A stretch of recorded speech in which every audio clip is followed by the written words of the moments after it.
Hey guys, Phil Smy here with another Tech Talk. Today, what are the most in-demand programming languages? What should you learn? And does it really matter?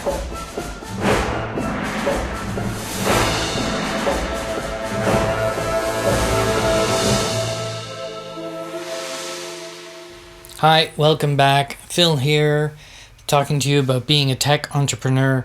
Today I wanted to talk about programming languages.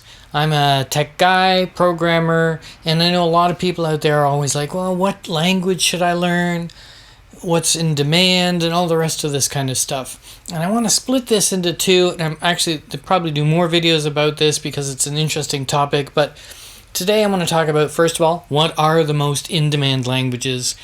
And those, I mean in demand for finding a job. Because I do believe it's important to find a job and to get some practical experience and some understanding about customers.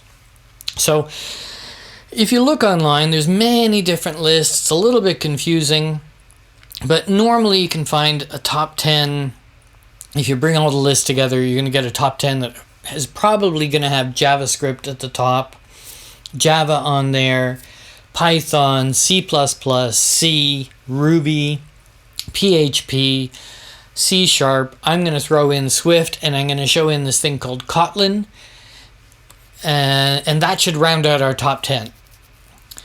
The other thing that's in there, that should be in there, very high, perhaps just after you got JavaScript, Java, perhaps next would be SQL. Now, a lot of people don't think of it really as a programming language, but it is a programming language. You can do stored procedures in it. It's a query language. So that's why we kind of set it aside.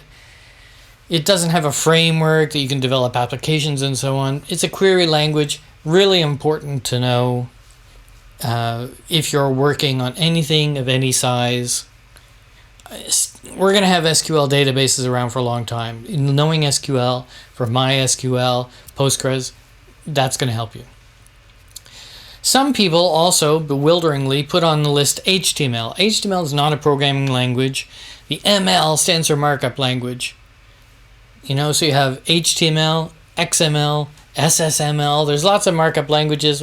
And maybe I'll do another video about markup language and why it's important. And it's very, we're going to have to use it. I'm just saying it's not a programming language. There's a couple on there when I went through and did this list. Kotlin, which I'd never really heard of. I'm not an Android person, and so I didn't really know what it was, but this is Google's preferred language for writing for Android. It is kind of like a new C++, so there's a similarity in the languages there. And what really are the differences between these languages? And you can break these languages down kind of into two. Well, all programming languages kind of can be broken down into two areas, and that's statically typed and dynamically typed. And statically typed means that we compile the source code, and after we compile it, the compiler can compile it because at compile time, it knows every variable is supposed to be of this type. It'll give you a warning and saying, this is actually an integer variable and you're trying to assign a string to it. So it's strongly typed, statically typed. Okay, strongly and statically are different. Give me a break. Statically typed.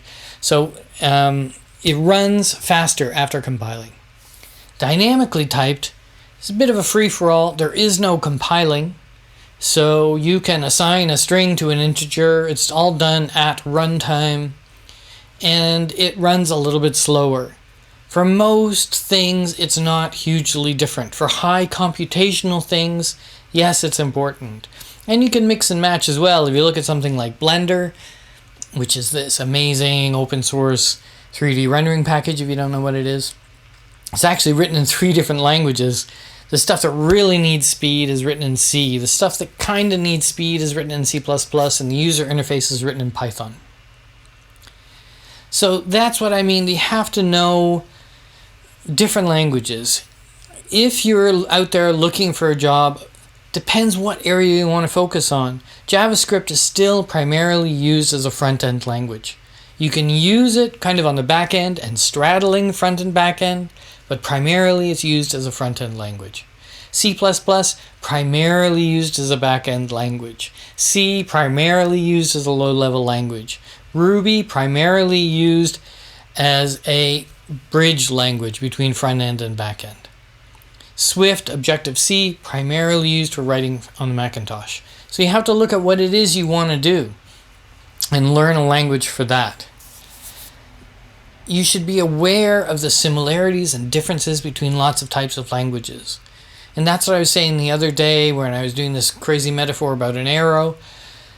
You need to know what's the right tool for the job at the right time. And a lot of these choices, quite frankly, about which language to write in are dictated through the business, through, just through history, really.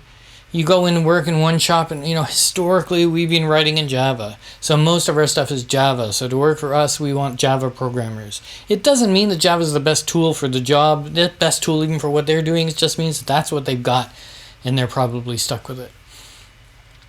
For me, I used to work in Java a lot. And then when Ruby came out and Ruby on Rails came out, I was really interested in that language, and I went off on my own and did some things. And then the company I was working for, I said, look how fast it is for us to create web services. And then they started to use Ruby and Ruby on Rails, and then it kind of propagated through the thing. And now I know that that company is doing about 50-50, some 10 years on, more than that. So yeah, be aware, learn the thing that's appropriate for the sector that you want to go into. I'm going to do another video that really talks about how unimportant it is what you write a language in, you write a piece of software in, because it's not the language that's important, it's the framework. But we'll talk about that in another video. Thanks for watching. If you have any particular questions about what development language you should be using, what IDE you should be using, put them in the comment box below. Of course, subscribe, like, hit the bell thing. And then when more videos come out about being a tech entrepreneur or being a programmer or a solopreneur or whatever you want to call it, then you'll get notifications and we can share some more time together. See you soon.